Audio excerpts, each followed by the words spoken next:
Hello, Scott here, and welcome to a new episode of Other Record Labels. I want to talk about how to stay organized as a record label.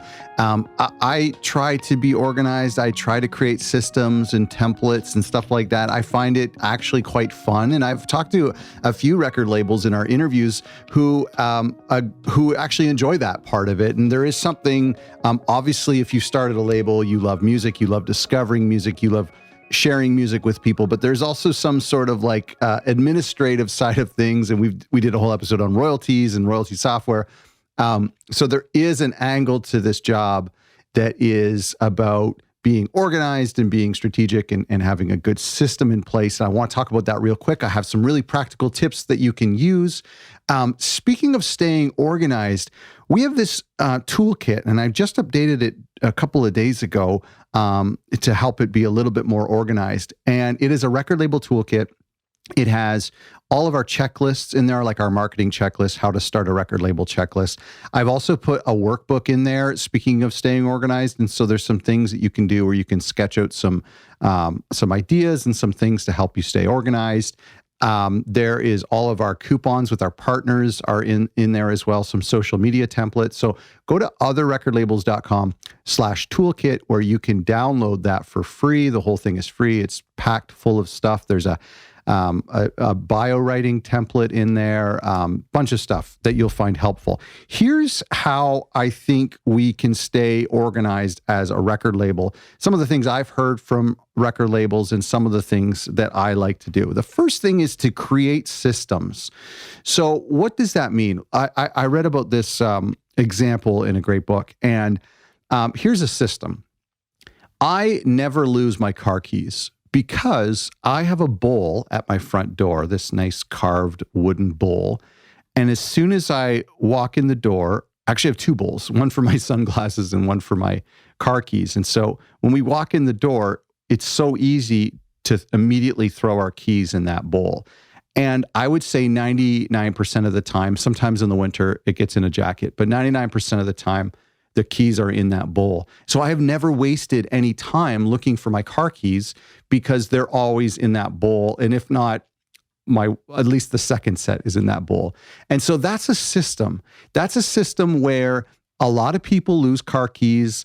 They misplace it. They're in a hurry. They're running out the door. They can't find their keys. And you end up wasting so much time. And so now there is this ingrained system that I never have to think about. I just walk in the door and throw my keys in this bowl. And so that is the type of systems that we can adopt as a record label or as a company. One of the things I have, a system that I have at the label is more of like a set rule. And that is that I need to have a certain amount of time from when I receive a single or when I receive a record and when it should be released. And so for a single, I tell people like I need, even if it's a spontaneous release, I need like 3 weeks. Now, the reason I tell people this, of course I don't, I could upload it overnight. But the reason I need 3 weeks is because I need to allow myself to not get stressed. I need to allow myself to procrastinate because I like to procrastinate for a week. I need to allow for if the DSPs reject it for artwork purposes or track title purposes, or if there's some sort of backlog with the distributor.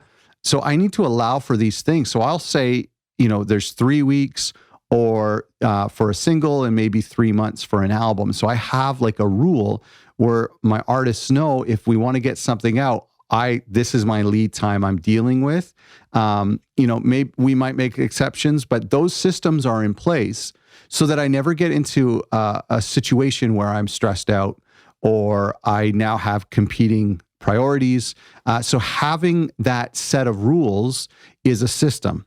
The other type of system you can have is how you batch similar tasks. So you might want to say Mondays are emails. All day long, I'm dealing with emails. You might want to say Tuesday, we focus on licensing. All of our pitches, updating our catalog tracks, going after artists for instrumentals, that kind of thing. That's all on a Tuesday. Or even just kind of batching everything. I like to audit my website at least once a month. And so maybe you set up in your calendar on the first of the month to be notified, or the first Monday of the month to be notified. Say, go to your website, make sure all the banners are up to date.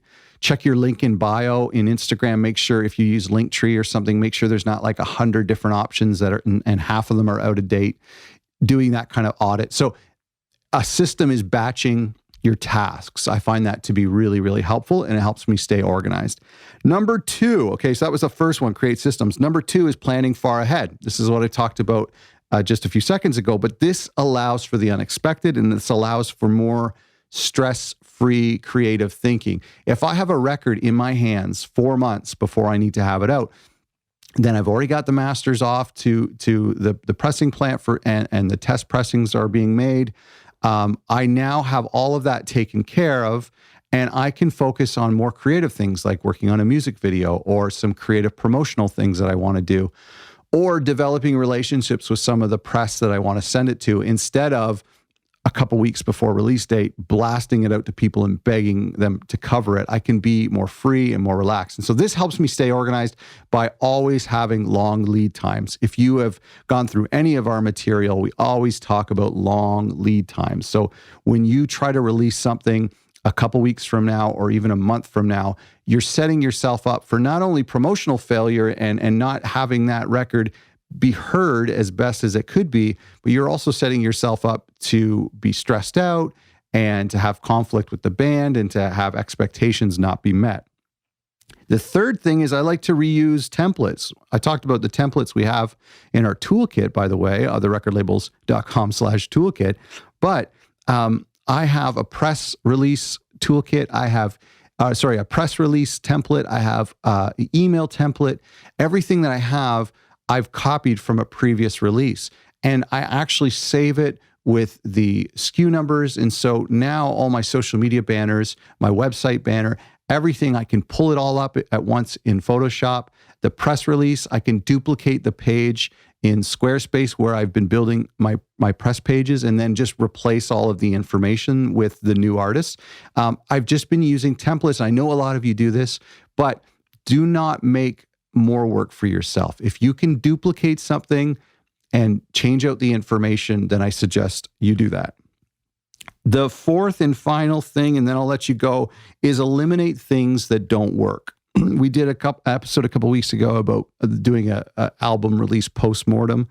Look at what takes up your time and ask yourself, is this meaningful for the artist is on my label? Is this meaningful for our back catalog? Is this meaningful for me as an individual?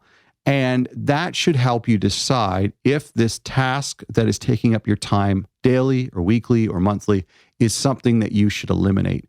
I think it's so important. Stephen King says, kill your darlings. I think it's so important to eliminate tasks where possible. You have to look. I actually did this thing. I think I shared it on an episode a long time ago. But at the end of the year, I listed all of the different major initiatives that I did with my record label, but also in my personal life too, like the big kind of like entrepreneurial things or vanity projects in my life. And I gave them a score on a scale of 1 to 10 in different categories. So how fulfilling is this initiative? How profitable is this initiative? How fun is this initiative? Those type of things. And then I would, let's say there was 5 categories per initiative. I'd tally up their score out of 50.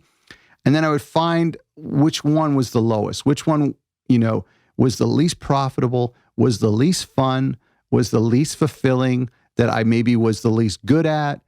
And that initiative, I would have to make a tough decision to completely eliminate in the year going forward, to no longer commit to that initiative or completely abandon it. So this is the kind of thing where I think you should really look for ways that you can eliminate stuff at your record label, and it will help you stay organized with the other things. Do you have something that helps you stay organized with your record label? I don't know if it's a software. I've talked to a lot of labels, and I know a lot of people live off of Google Sheets. I think that's very common. I would die if Google closed down those online Google Sheets, because I just keep all of my album projects and the projects for the podcast, everything in those Google Sheets. Let's go over this, how to stay organized as a record label. Number one, create systems. So stuff like rules that you live by or batching things together. Number two is planning ahead, always allowing yourself lead time. Number three, reusing templates. And number four, eliminating things that don't work. I hope you found that helpful.